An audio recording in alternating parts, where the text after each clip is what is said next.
Oremos juntos. Queridos, gracias, bendito Padre, por habernos dado tremenda salvación en la persona de tu amado Hijo, el Señor Jesús. Gracias, Señor, por haberte revelado en nuestros corazones, por medio de tu Santo Espíritu y tu palabra, al entender, Señor, que estábamos perdidos en este mundo, sin Dios, sin Cristo, sin esperanza.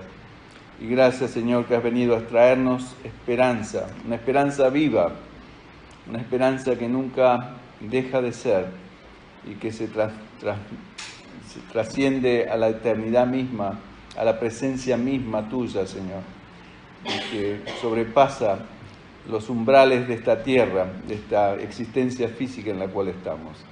Gracias, Señor Jesús. Me pongo en tus manos, te ruego que me llenes de tu Espíritu, que esta palabra aliente los corazones y sea de bendición para cada uno que le escuche y lleve honra y gloria a tu santo nombre. Te lo pido, oh Dios, en el nombre de Jesús. Amén, Señor.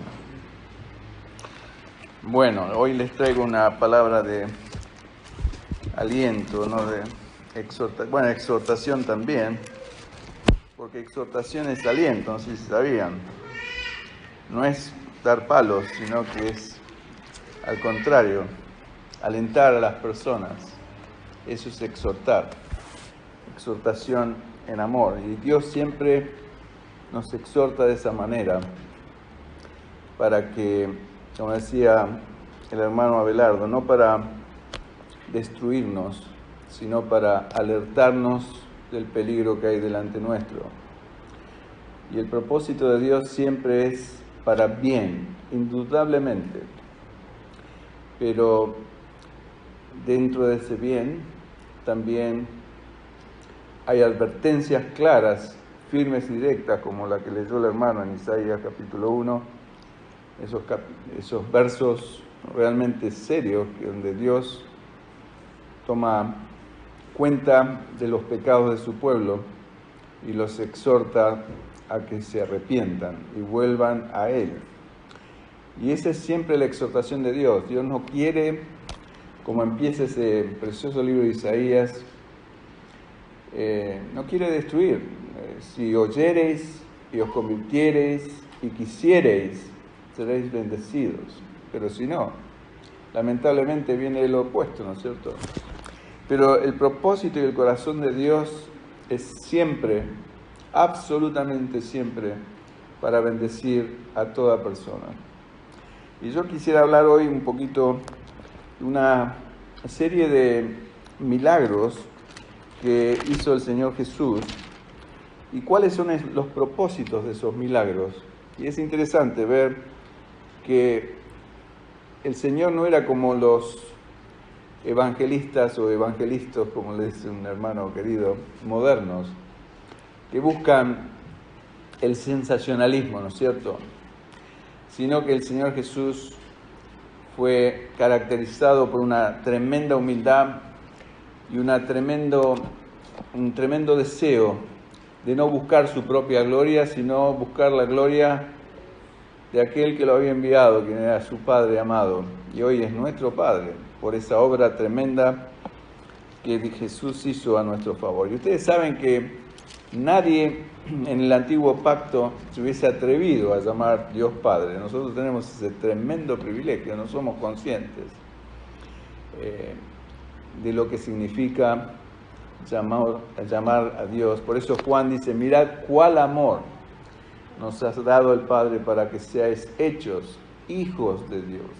No ya siervos de Dios, sino hijos de Dios. Si somos hijos de Dios, somos coherederos con Cristo de toda la gloria venidera. Es algo muy serio y muy grande, muy alto. Yo creo que es tan alto que usted no lo puede entender. Y yo tampoco. Pero el Señor Jesús, abran su Biblia en el Evangelio de Juan, vamos a leer a unos cuantos milagros famosos que todos ustedes conocen, que el Señor Jesús hizo en esta tierra. Y nunca, como digo, nunca tuvo como objeto el Señor mostrar o hacer alarde de lo que Él hacía, ¿no es cierto? Como hacen los modernos teleevangelistas. que no hacen nada pero pretenden hacer mucho. Entonces, han escuchado de grandes noches de sanidad divina. Todo eso son, como se dice en inglés, drawing cards, o cosas que ponen a propósito para atraer al público, ¿no es cierto?, que vayan, porque ¿quién es el que no tiene una necesidad en esta vida? Todos tenemos. Bueno, este mensaje yo lo titulé Jesús suple toda necesidad, absolutamente toda, pero con una serie de condiciones y límites que vamos a tratar de descubrir a través del estudio de solamente 5 milagros que Juan no los llama milagros, ahora vamos a ver, los llama señales, no milagros, sino señales. Y eran señales, precisamente, ¿para qué sirve una señal? Para alertar, para mostrar algo, ¿no es cierto? Y las señales del Señor fueron para eso, para llamar la atención a la gente de algo que era tremendamente poderoso. Y la primera que nos vamos a detener, por la gracia de Dios, es en el Evangelio de Juan, capítulo 2, y es en las bodas de Caná. Este es la primer señal que hizo Jesucristo en esta tierra. Y el único evangelio que tiene esta señal o este milagro es el Evangelio de Juan. Ninguno de los otros 3 evangelios, ni el de Mateo, ni el de Marcos, ni el de Lucas, hace referencia a esta señal. Y es de tremenda importancia. Ahora le voy a decir por qué. Así que vamos a ver un poquito también en esto cuál es el propósito de la señal. El propósito de la señal está descrito, en el verso 11. Y dice así: este principio de señales, ven que habla de señales, hizo Jesús en Caná de Galilea y manifestó su gloria, y sus discípulos creyeron en él. O sea que vemos en este verso que hay 2 grandes razones, y este es al final, o sea, ahora vamos a ver un poco, todos lo conocen, el milagro, donde el Señor convirtió el agua en vino. Y este pasaje que leyó el hermano Abelardo en Isaías, al final del capítulo 1, se dieron cuenta que el Señor, una de las cosas que por así decirlo, le refuta o le achaca a Israel, es el hecho de que el vino lo mezclaron con agua. No sé si se dieron cuenta de eso. Pero van a ver que en este milagro que hizo Jesús, y sin duda ustedes ya lo habrán leído, lo conocerán, el Señor produce vino de agua, y resultó que ese vino no era aguachento como los vinos de mi país que le ponen agua para hacerlo más grande. No, era mejor, era superior, de excelente calidad, a tal punto que dijeron: ¿cómo guardaste este vino? Generalmente ponen el vino bueno primero, y después que la gente está ebria, mandan el vino malo, total nadie se da cuenta, ¿no es cierto? Eso es lógica humana. Pero acá vieron estos sirvientes y el maestresala, que era digamos así, el mayordomo, que estaba a cargo de la fiesta, que después que Jesús hizo esta señal, no solo la señal fue que convirtió el agua en vino, sino que ese vino era de superior calidad que el vino anterior que había sido servido. Entonces, 2 cosas vemos en este verso 11, capítulo 2, verso 11, que declara el Evangelio, el Espíritu Santo a través del apóstol Juan. Y una es que las señales tenían como objeto fundamental mostrar la gloria de Jesús. Muchas veces yo hablo de que debemos, lo dice en Corintios, ¿no es cierto?, que Dios quiere revelar su gloria en nosotros y que esa gloria sea creciente. Y esa es la verdadera vida cristiana, una vida donde empezamos no a leer palabras, sino que al leer estas señales, el propósito era que sus discípulos, sobre todo, fíjense que dice sus discípulos, dice Este principio de señales hizo Jesús en Caná de Galilea y manifestó su gloria, y sus discípulos creyeron en él. ¿No creían antes? Sí que creían. Pero cada milagro que mostraba Jesús tenía como propósito aumentar la fe de sus discípulos. Y yo creo que yo personalmente soy un discípulo de Cristo. Estoy siguiéndolo a Él, en su ejemplo, en su modelo. Y yo quiero que Dios abra mi mente y mi corazón y mi espíritu para que estas señales produzcan fe en mí y en ti. ¿Cómo? Viendo la gloria de Jesús, viendo la grandeza, eso significa la grandeza del Señor, el poder absoluto que Él tenía. ¿Quién podía hacer eso? No era un acto de magia, era un acto de absoluto poder. Es como dijo la hermana Marta, Jehová de los ejércitos, como dice frecuentemente en el libro de Isaías también, se menciona mucho ese término Jehová de los ejércitos, en el libro de Ageo, 14 veces, un libro pequeño de solamente 2 capítulos, 14 veces aparece el término Jehová de los ejércitos. En el libro de Zacarías, 53 veces aparece el término Jehová de los ejércitos, y lo que significa es que Dios es un Dios de absoluta soberanía y todo poder. Y no hay nada ni nadie que se le oponga ni se le resista a su voluntad. ¿Usted lo cree? Ese es mi Dios. Y eso esa es la gloria de Dios, que la podamos ver creciente, de gloria en gloria, decía Pablo en el epístola de los Corintios. Ese es el propósito de Dios, de hacernos crecer a cada uno de sus hijos de gloria en gloria, así como Jesús crecía, leemos en el Evangelio de Lucas, que Él crecía en gracia y en gloria delante de Dios. Crecía, y físicamente también, por supuesto. Era de 12 años cuando quedó atrás y comprobó, o sea, los fariseos y los maestros de la ley estaban absortos de ver un niño de 12 años que sabía más que ellos de la palabra de Dios y la interpretaba perfectamente. ¿Por qué? Porque Él la había escrito precisamente. Entonces, esos fueron los dos propósitos no solamente de esta señal, sino de todas las señales que hizo Jesús. Y en el capítulo 20 de Juan, al final del Evangelio, por un segundito vamos hasta ahí, capítulo 20 del Evangelio de Juan, versos 30 al 31, también está enfatizado este propósito.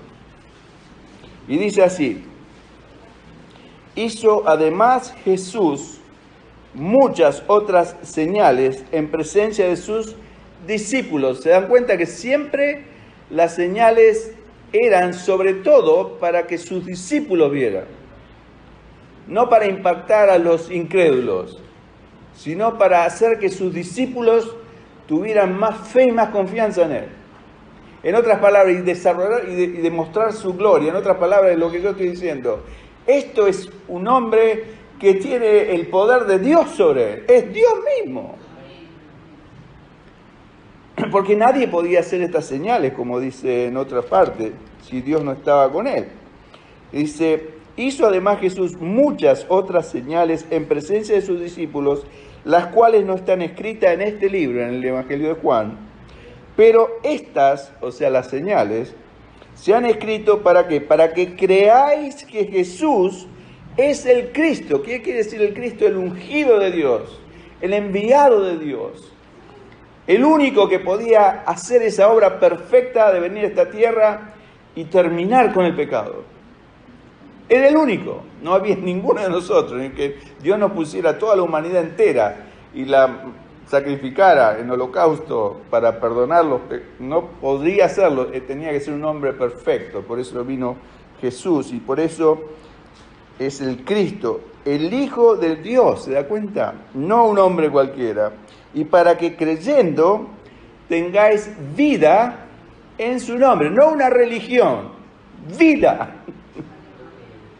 La fe en Cristo le va a dar vida, vida espiritual, vida interna, vida que lo sostiene, que produce gozo, que produce paz, que produce llenura del Espíritu Santo.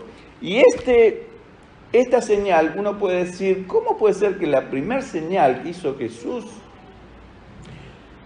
en medio de sus discípulos y para aumentar su fe, para demostrar su gloria, fue aumentando la cantidad de vino en una fiesta. O sea, parece medio, no sé si entienden lo que, parece medio sin sentido. ¿Por qué no hizo como primer señal, por ejemplo, la resurrección de Lázaro? Que fue más, digamos, estrepitante, o más contundente, o más firme, como algo tremendamente poderoso. Pero no, el Señor eligió esto, y lo que busca el Señor es crear fe en nuestros corazones, no solamente en sus discípulos de ese momento, sino en todo. Por eso Juan escribió esto, por eso están escritas, para que nosotros también podamos aumentar nuestra fe, nuestra confianza, y podamos vislumbrar cada vez más la gloria de nuestro Señor Jesucristo. Y fe significa, primero, que Dios nos ama con todo su corazón. O sea, es un Padre amoroso que está interesado en ayudarnos en cualquier situación en la cual nos encontremos ahora. ¿Usted cree eso? Ahora, la mayoría de muchos cristianos que sí creen en que Dios los ama y se quedan con eso, pero toman ventaja del amor de Dios, y eso está mal. Porque así como el Señor le dijo a Pedro después que, ¿se acuerdan que el diablo había pedido a Pedro para zarandearlo? Y Jesús le dijo, pero yo oraré para que tu fe no falte. Y la fe esa que estaba hablando el Señor Jesús, por eso después se aparece el Señor y le pregunta 3 veces, que fueron las 3 veces que Pedro lo negó a él, 3 veces le pregunta al Señor, Pedro, ¿me amas? Sí, Señor, tú sabes que te amo. Pedro, ¿me amas? Sí, Señor, tú sabes que te amo. Pedro, ¿me amas? Señor, tú lo sabes todo. Yo no te puedo esconder nada, tú sabes que te amo. Y Pedro todavía lo amaba, porque Jesús había orado para que su fe no faltara. Y fe significa tener completa certeza de que Dios me ama intensamente, que soy algo especial para Él. No soy un número más de legajo en un archivo, o un número de Social Security, como se dice acá. Soy algo, pero precioso para Él, cada uno de ustedes. Y ese es el amor de Dios manifestado a través de Cristo en cada una de sus señales. Y quería inspirar fe en sus discípulos como quiere inspirar fe en mí. Y esa fe es que Dios me ama apasionadamente, con todo su corazón.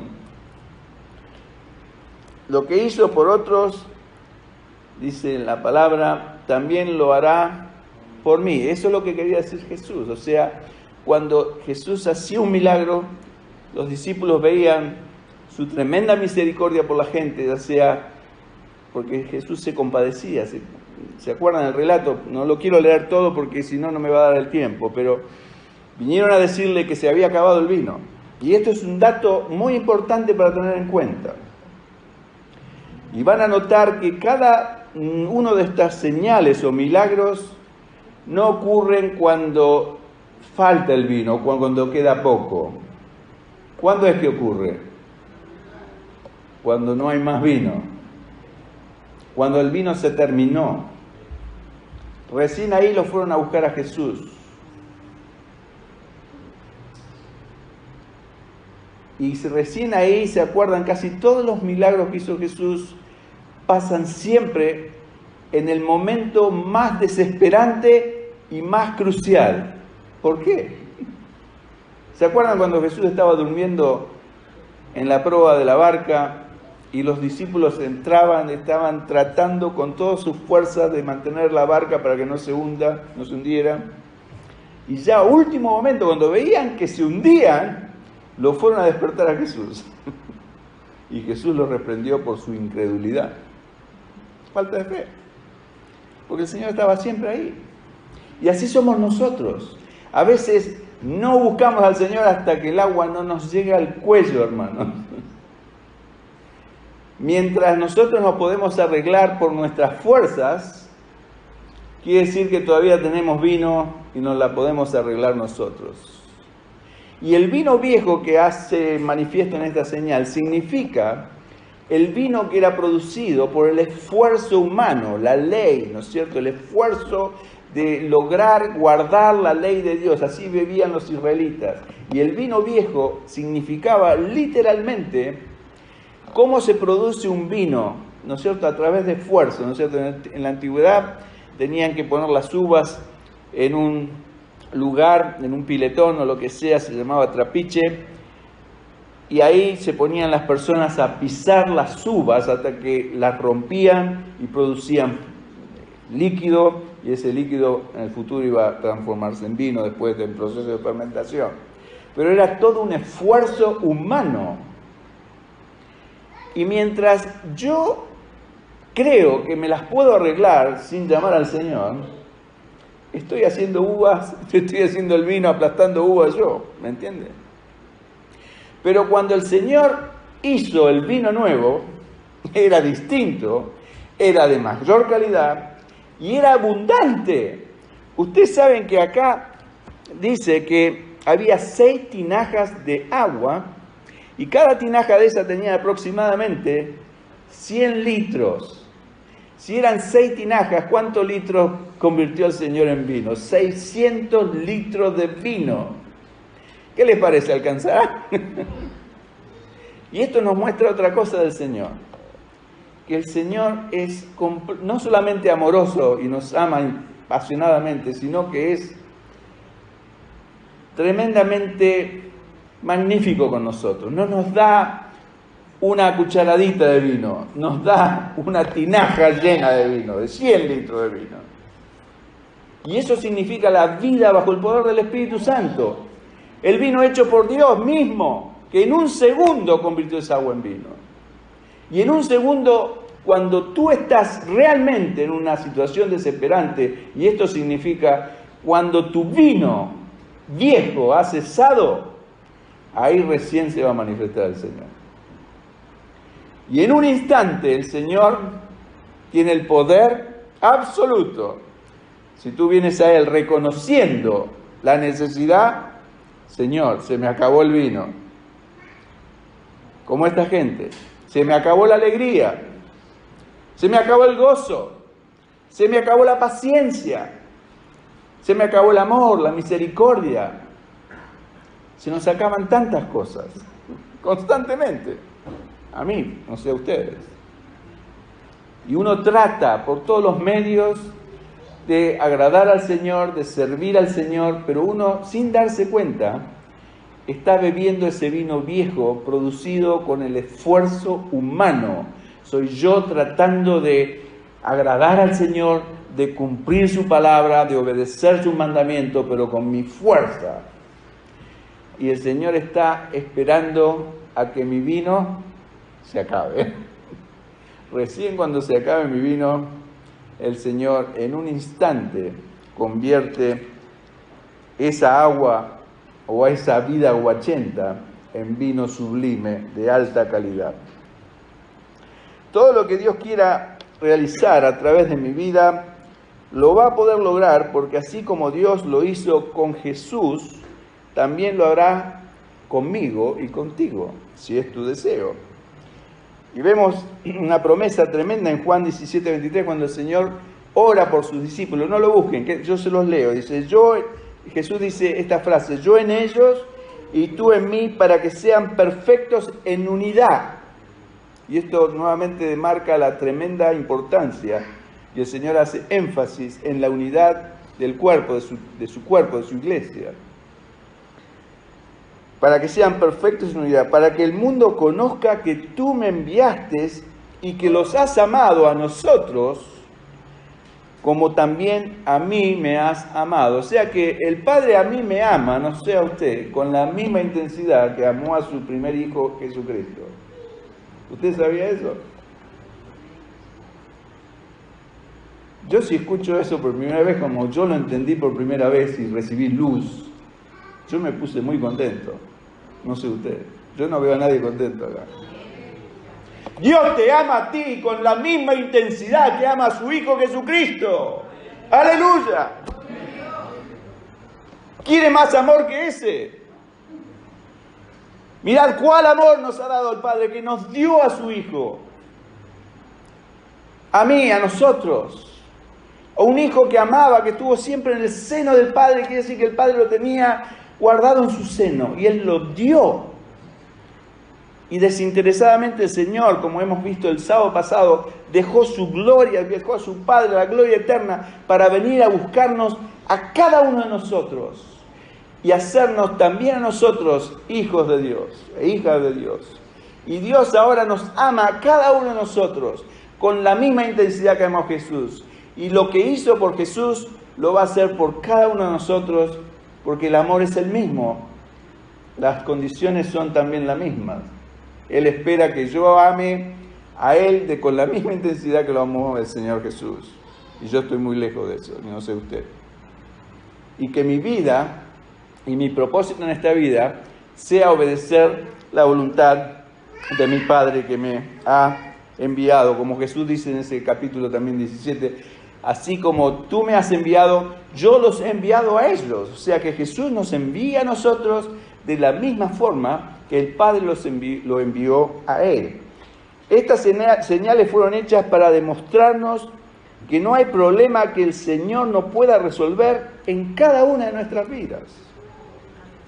Vemos también en todas las señales una constante, y es que siempre el Señor esperó, como dije antes, hasta que la situación fuera desesperante, y nunca lo hizo antes. No multiplicó el vino cuando las vasijas estaban por la mitad, sino cuando ya estaban vacías.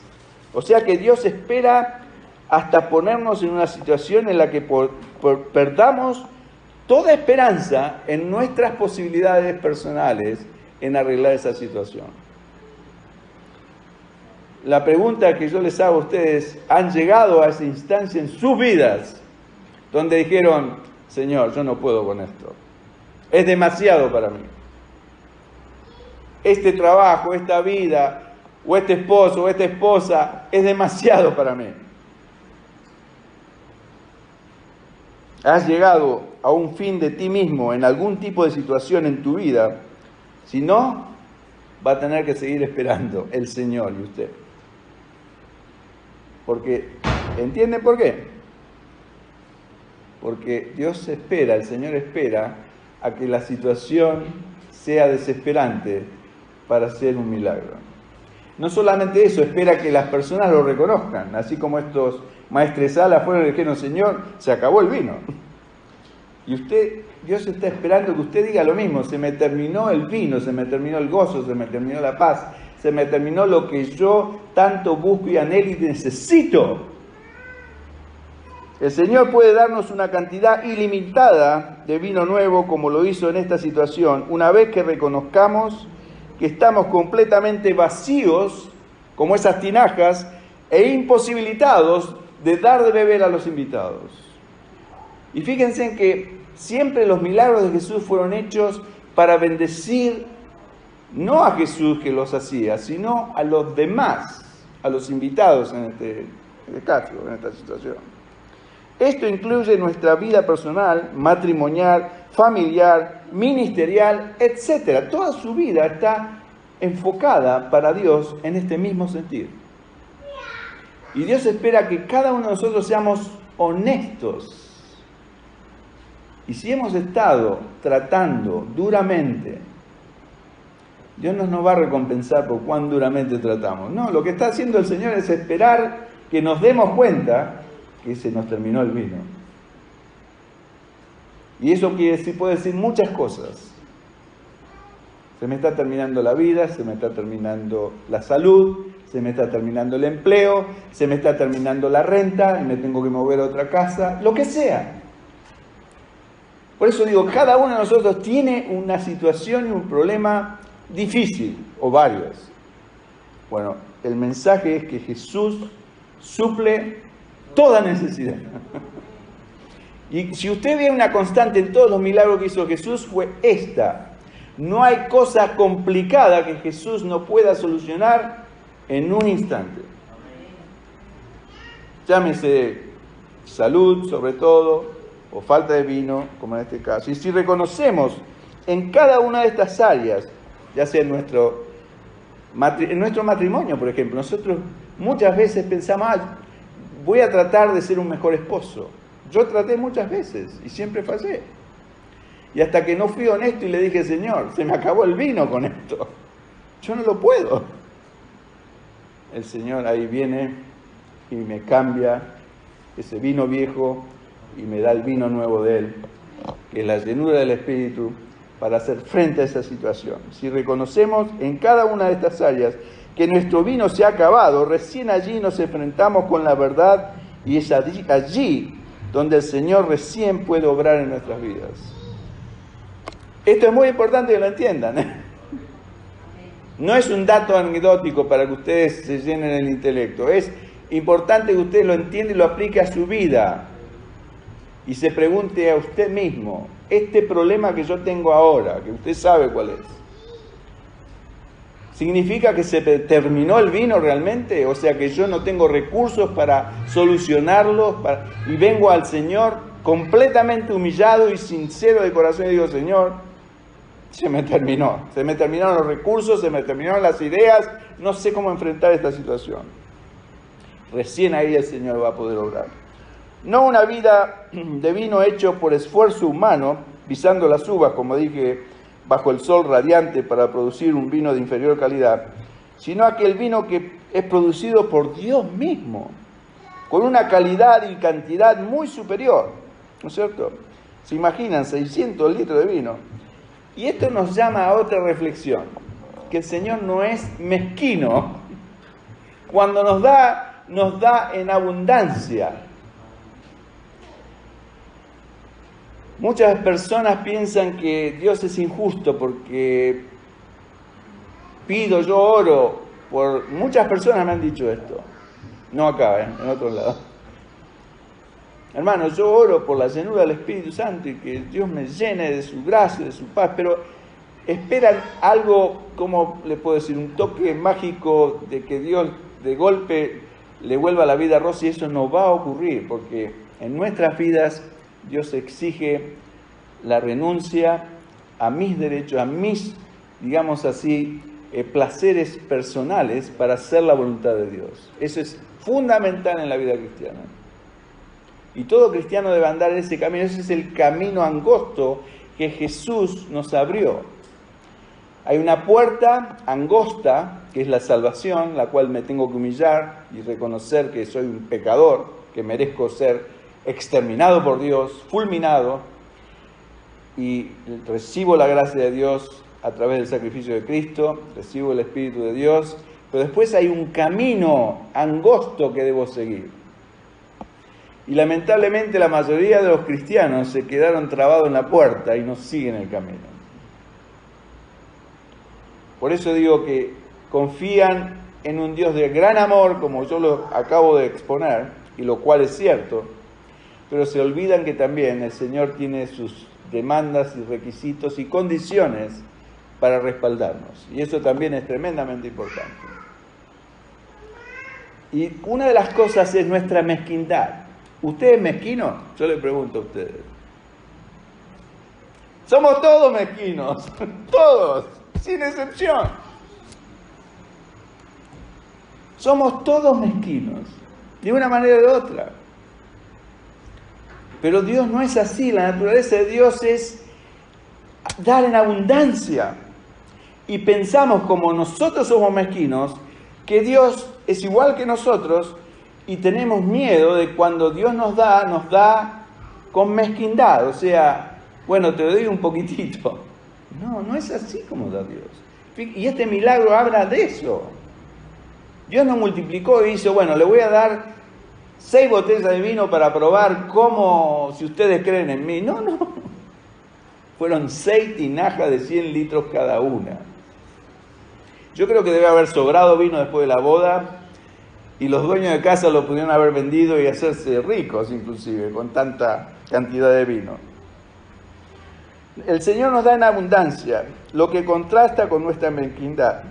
Y todos nosotros Si somos hijos de Adán y Eva, somos todos mezquinos, amarretes, como se dice en mi país, tacaños, miserables, frente a la tremenda generosidad de nuestro Dios, todos. Y el reconocer esto nos libera de esa mezquindad. Si usted reconoce que es mezquino, el Señor lo puede libertar. Por eso, lo primero que tenemos que decir es: Señor, soy mezquino, todo lo busco para mí, soy egoísta. Señor, libérame de este egoísmo, porque mientras yo sea mezquino y egoísta, no hay milagro, hermano. Esa es la condición. Y hay un evento que resalta esto en el Evangelio de Lucas, capítulo 11. Los discípulos le piden al Señor, no lo busque, yo se lo comento, después lo lee en su casa, pero si no, no nos da el tiempo. Los discípulos le dicen al Señor: Señor, enséñanos a orar. Y en ese evento el Señor les enseña la famosa oración del Padre Nuestro, la cual todos la saben seguramente. Y después de terminar de explicar esa oración modelo, el Señor le dice que les va a dar, o les relata una historia para que entiendan cuál es la forma en que deben orar y para qué y con qué motivos. Entonces hace una ilustración, léalo en su casa porque es muy interesante. Lucas capítulo 11, todo el capítulo 11 es acerca de la oración.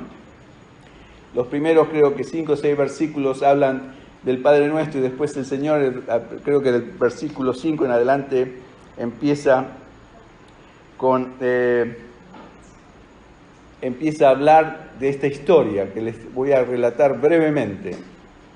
Y habla de un hombre que está en su casa y de repente recibe una visita de un amigo que viene de lejos. ¿Se acuerdan la historia? Entonces este hombre se levanta a recibir al amigo. ¿Y en qué piensa? Que él está acostado y le dice al amigo: no, vení mañana porque yo ahora estoy en cama. No. Se levanta, lo recibe, y no solo eso. Piensa en la necesidad, no de él, sino de su amigo. Y lo que piensa es: este hombre viene de un viaje largo, seguro que tiene hambre, no lo voy a mandar a dormir con el estómago vacío. Entonces busca en su casa y no encuentra nada. No había neveras, no había freezers, no había nada. No tenía nada en la casa. Entonces se le ocurre, va del vecino a golpear la puerta, y era la medianoche. El vecino ya estaba en la cama con sus hijos acostados. Y el Señor dice: les digo que les va a abrir por la inoportunidad de la persona, ¿no es cierto?, y por su persistencia. Y le abre y le da todo lo que necesita. Pero no es para él, porque este hombre que busca, pide pan. Insisto, es muy importante que entienda esto. No es para comérselo él. Es para alimentar a su amigo. Para suplir la necesidad no egoísta personal, sino la necesidad de su amigo querido que viene de viaje de muy lejos. Entonces Jesús dice, pedid de esta forma, buscar de esta forma, golpear de esta forma y se os será dado. Y después dice Jesús: si ustedes siendo malos saben dar buenas cosas a vuestros hijos, ¿cuánto más vuestro Padre Celestial os dará el Espíritu Santo a aquellos que se lo pidan? Pero ¿para qué yo tengo que pedir la llenura del Espíritu Santo? La mayoría de los cristianos modernos quieren ser llenos del Espíritu Santo para egoísmo personal, para vanagloria personal, para show personal, y eso no funciona. Pero si yo busco y le pido al Señor, y el Señor sin duda me va a dar, porque yo lo pido no con un corazón mezquino, sino con un corazón, al contrario, completamente gracioso, para dárselo a alguien que necesita más que yo, aunque mi necesidad esté suplida. Por ejemplo, le doy un ejemplo de esto. Cuando yo estoy enfermo, y gracias a Dios, muy rara vez yo estoy enfermo, gracias a Dios, lo digo con temor de Dios, no lo digo haciendo alarde, pero el Señor me ha dado, gracias a Dios, muy buena salud hasta ahora, y confío que lo va a seguir haciendo. Y yo oro al Señor, no por sanidad, sino por salud, y yo le doy un consejo a usted. No ore por sanidad, ore antes por salud, cada día de su vida. Señor, dame, así como le dice en ese relato del Padre Nuestro, ¿qué dice? No dice, dame el pan, dice, danos. Se da cuenta que la actitud no es egoísta, es al contrario, es de dar. Danos hoy el pan que necesitamos. Es un espíritu magnánimo de querer compartir a los que más necesitan. Y créame, siempre hay alguien que necesita más que usted, siempre. Aunque esté pobre usted, necesitado, si usted, digamos, no tiene deuda y tiene un peso en el banco, está contado dentro de las personas más ricas del mundo, un porcentaje muy pequeño, creo que es, no sé si es el 8% o algo así, o 10%. Increíble. Solamente por no tener deudas y por tener $1,000 en el banco. Ya usted está contado en esa categoría. Así que el Señor nos enseña a orar por el Espíritu Santo, no para nuestra necesidad personal, sino para la necesidad de aquellos que nos rodean. Ahora, dígame, alrededor suyo, ¿hay necesidades? Sin duda. Sin duda. Y necesidades más grandes que usted, porque si usted es un hijo de Dios, por más que sea pobre, por más que sea humilde, por más que tenga problemas, como los que describimos, que el Señor está dispuesto a solucionarlos si usted se ajusta a sus términos y condiciones. Pero los demás están viviendo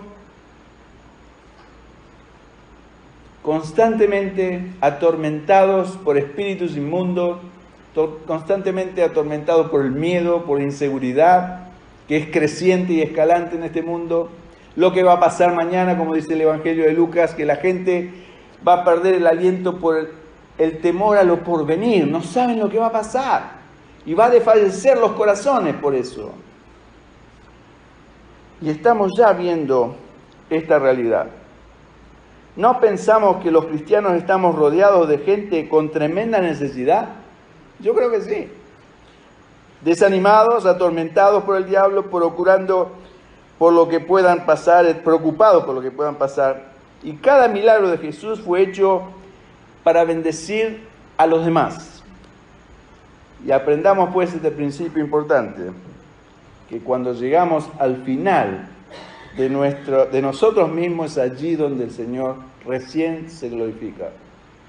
O sea, son dos condiciones, ¿no es cierto? Espero que la entiendan y que la pongan en práctica. Primero, llegar al final de la situación, yo no puedo hacerlo, se me terminó el vino. Y segundo no es para mí lo que te pido, Señor, es para que yo pueda ser de bendición. Entonces, cuando le estaba por decir esto, cuando yo estoy enfermo, mi forma de orar al Señor es, Señor, dame salud para poder servirte a ti, para poder ser de bendición a mis hermanos, para seguir siendo de fruto a tu iglesia. Entonces se da cuenta que el motivo cambia totalmente y la respuesta del Señor cambia totalmente. Es inmediata porque su propósito no es egoísta, no es personal. Ahora, hágalo de corazón, ¿no? Honesto, por supuesto, no de palabras. Pero si realmente buscamos servir al Señor y estar en esta tierra, no para pasarla bien y tener un buen tiempo, sino para ser de bendición. Yo cada día de mi vida le pido al Señor sinceramente que me haga de bendición a mi esposa, a mis hijos, a mis nietos y a ustedes, mis hermanos, cada día. Entonces, yo creo que es por eso que Dios me mantiene sano y a ti también te quiere mantener sano, si ese es tu propósito en la vida. Si es mezquindad, es distinta cosa. Segundo milagro del Señor o señal, está en Juan capítulo 5, verso 1 al 18, es el famoso caso del paralítico de Betsaida. Y acá vemos una situación donde el Señor va a un lugar donde está lleno de enfermos, de distintos tipos. Dice el verso 2, y hay en Jerusalén, capítulo 5 de Juan,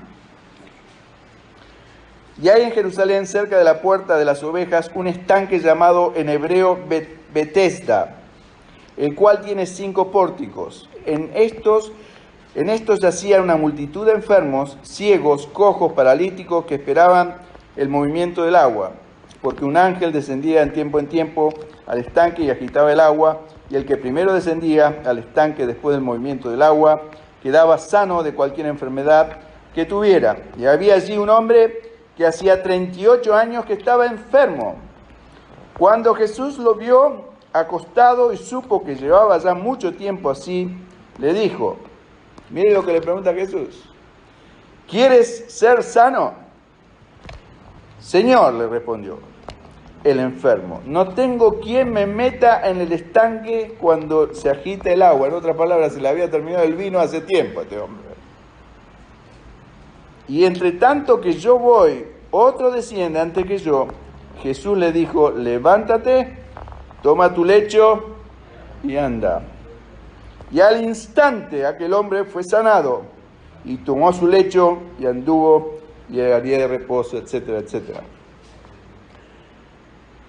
¿Por qué el Señor? Fíjense que esto era como un hospital, porque había de todo tipo de enfermos. Una multitud, dice acá, de enfermos, ciegos, cojos, paralíticos, que esperaban el movimiento de esta agua por el ángel. Pero Jesús, entre medio de toda esa multitud que había, era un hospital, como si nosotros vamos a un hospital hoy en día. Eso era ese lugar donde fue Jesús. Y todos piensan, y muchos dicen que Jesús sanó a todos los enfermos, pero acá vemos claro que el Señor no sanó a todos los enfermos. De todo este hospital donde se metió, fue el Señor exclusivamente para sanar a un hombre. Y era un hombre que estaba absolutamente necesitado. No tenía nadie, esa fue la respuesta que le dio al Señor cuando le preguntó al Señor, ¿quieres ser sano? ¿Cómo no va a querer ser sano? Para eso estaba ahí, sí, era obvio, Señor. Pero el Señor está buscando, ¿no es cierto?, su conversación, y está buscando lo que hay en su corazón, y la respuesta de su corazón era que no tenía nadie que le echara una mano para ponerlo dentro del agua. Él era paralítico. Cuando él arrastrándose llegaba, ya se habían metido todo el resto. Es lógico. Y el Señor vio esa necesidad. Y por eso se llenó de misericordia y no sanó a todos los que estaban ahí, sino que sanó solamente a este hombre que hacía 38 años, que estaba ahí todos los años, tal vez todos los días, esperando que ese ángel bajara, revolviera el agua para tirarse, y ya llegó un momento, después de 38 años, yo me hubiese dado por vencido en 38 meses, y usted también. Este hombre era persistente, pero yo creo que ya el Señor se había dado cuenta, que se había puesto a un lado, y que lo único que estaba esperando era morirse. Y ahí es donde aparece el Señor, y en un instante, sin necesidad de ángel, ni de agua, ni de nada, con una palabra los sanó completamente. Le dijo, al instante, dice, toma tu lecho, levántate y vete. Y el hombre, vemos más adelante, que fue al templo, y el Señor lo encuentra nuevamente en el templo y le dice, mira, no peques más, no sea que te venga otro pecado más grande. O sea, una advertencia bien grande del Señor. Pero vemos que el corazón de este señor fue llevado, no fue a celebrar a un restaurante o a una confitería o un café, fue al templo. ¿Qué fue a hacer? Agradecerle a Dios. Y el Señor, es ahí donde tenemos un espíritu de gratitud por lo que Dios hace con nosotros, y el Señor tiene un segundo encuentro con nosotros, y un tercero, y un cuarto, y un quinto, y un sexto, porque ese es el propósito del Señor, encontrarse constantemente con nosotros. Así que, la alimentación de los 5.000, Juan capítulo 6, verso del 1 al 14. Este también es un milagro, una señal muy famosa, donde sabemos que había 5.000 hombres que habían seguido, y 5.000 hombres, seguramente había por lo menos 5.000 mujeres, y habría niños tal vez, o sea que por lo menos habría entre 10 y 11.000 personas acá, porque acá se contaban solamente los hombres. Y si usted lee el relato, habla de 5.000 hombres. Y el Señor hace esta pregunta en el verso 5, la segunda parte. Bueno, vamos a leer todo el verso 5. Dice, cuando alzó Jesús los ojos y vio que había venido a él gran multitud, le dijo a Felipe, mire lo que le pregunta a Felipe, ¿de dónde compraremos pan para que coman estos? ¿De dónde? ¿Se imagina la cara del pobre Felipe? 10.000 personas. ¿Usted sabe lo que son 10.000 personas? Casi un estadio de fútbol. Pero esto decía para probarle, porque él sabía lo que había de hacer. Por supuesto, le estaba, como se dice, buscando la respuesta, a ver qué le iba a decir Felipe. Felipe le respondió, 200 denarios de pan, que es un montón de dinero, no bastaría para que cada uno de ellos tomase un poco, un bocado. Uno de sus discípulos, Andrés, hermano de Simón Pedro, le dijo, aquí está un muchacho que tiene 5 panes de cebada y 2 pececillos. ¿Mas qué es esto para tantos? O sea, ¿qué podemos hacer con 5 panes y 2 pececitos? Con 10.000 personas. Y sabemos el hecho de que el Señor multiplicó los panes y los peces y que todos fueron saciados. Es más, se recogieron, mandó a sus discípulos a recoger 12 cestas llenas de panes y de peces. Sobraba. ¿Es magnánimo el Señor? Pues es miserable como yo. No, el Señor es magnánimo. Ahora, esto me enseña algo a mí tremendo, que el Señor fue el que vio la necesidad de la gente antes que la gente le pidiera de comer. Fíjense en esto. Nadie se había quejado, estaban ahí escuchando al hombre que hablaba las verdades más grandes del mundo. No les importaba nada más que escuchar a Jesús. Nunca habían escuchado hablar un hombre así. Digo, un centurión romano. Imagínense esos fariseos que estaba vedado escuchar la palabra de Dios. Perdón, esos judíos. Los fariseos no le estaba vedado, ellos la tenían guardada. Pero estos hombres pobres y mujeres pobres nunca habían escuchado estas verdades. Y lo seguían a Jesús a sol y sombra, estaban en el medio de la nada, en el campo. No había McDonald's, no había nada. ¿Cómo los vamos a alimentar?, dijo Jesús. Hay en otro evangelio dice, dile que se vuelvan a sus casas. No, ¿cómo lo vamos a hacer volver a sus casas hasta que llegan, se desfallecen? Aliméntenlo ustedes, le dijo Jesús. Y Jesús usó a sus discípulos. Cuando el Señor oró y bendijo los alimentos, los discípulos lo repartieron y todos fueron saciados. Y acá vemos la tremenda misericordia de Dios de usar discípulos para hacer su obra. Y eso me incluye a mí. Es el Señor que bendice, y lo que el Señor bendice y sus discípulos distribuyen, aunque sea poco, como esto, el Señor lo produce mucho, porque es el Señor el que hace la obra. Y si ustedes muchas veces se preguntan, con todos los gastos que yo tengo, la renta, mandar a los niños al colegio, pagar el shopping, tantas cosas que tenemos, la registración del carro que se me vence, ¿cómo hago yo con esto que gano? ¿Qué es esto para pagar todo esto que yo tengo que...? Pero mire, si está bendecido por el Señor como esto, el Señor lo va a multiplicar. David decía, joven fui y he envejecido y no he visto justo desamparado, ni hijo de justo que mendigue pan. No he visto, y yo tampoco. Yo no he visto nunca un justo, quiere decir alguien que busque la justicia de Dios, que camine en rectitud delante de Dios, en pasar hambre o miseria, porque el Señor cuida de ellos. Y si hubiese hambre y miseria en esta tierra, nuestra fe tiene que ser tan grande que si hubiese 2 panes en toda Sydney, van a venir a mi casa. Amén. Sí, porque el Señor va a proveer. Así que lo poco, con la bendición de Dios, puede suplir muchas necesidades. No importa que tengamos poco o mucho, busquemos por la bendición del Señor sobre eso que Él nos da. Sea lo que sea.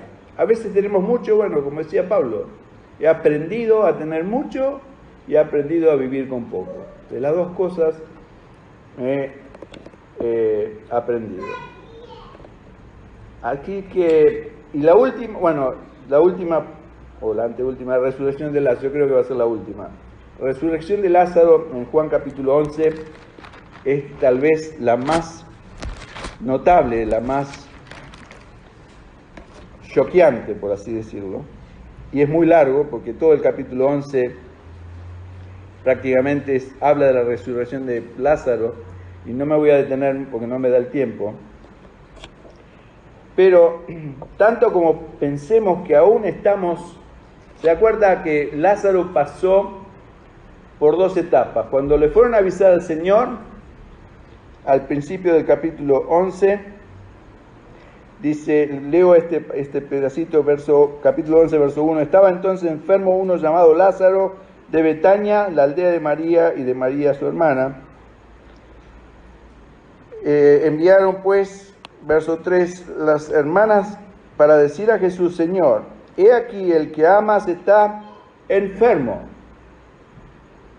Y fíjense en cómo no dice, no le mandan a decir que Lázaro estaba enfermo. El que amas, o sea que el Señor no amaba al resto, sí, pero quiere decir que a Lázaro lo amaba tremendamente el Señor. Por eso que Dios no tiene parcialidad. Pero si usted ama a Dios de corazón, Él le va a devolver su amor. Quédense tranquilos. Pero la diferencia la hace usted y yo, no Dios. Dios da libre oportunidad a todos nosotros. Pero aquellos que más le aman, por supuesto, el Señor los ama más a ellos. Porque a Lázaro lo amaba, era amado, como a Juan, el discípulo amado. Y miren lo que dijo Jesús, verso 4. Oyéndolo Jesús dijo, esta enfermedad no es para muerte, sino para la gloria de Dios, para que el Hijo de Dios sea glorificado por ella. ¿Se da cuenta? Nuevamente, la gloria en la señal. Iba a ser una señal. Y el Señor sabía esto. Y Jesús dice que se quedó 2 días más. Si a usted le dicen que alguien que usted ama está muy enfermo, sale corriendo. Pero Jesús era guiado por el Espíritu Santo, no por las emociones. Y él sabía todo lo que iba a pasar, se quedó 2 días más, y cuando regresó, un largo camino de regreso, encontró que Lázaro hacía más de 3 días que estaba muerto, tal vez 4.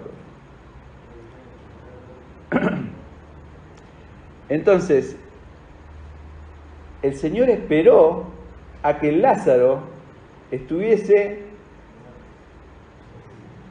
¿Están conmigo o se fueron? ¿Cómo esperó el Señor que estuviese Lázaro? ¿Enfermo? Ya estaba enfermo Lázaro.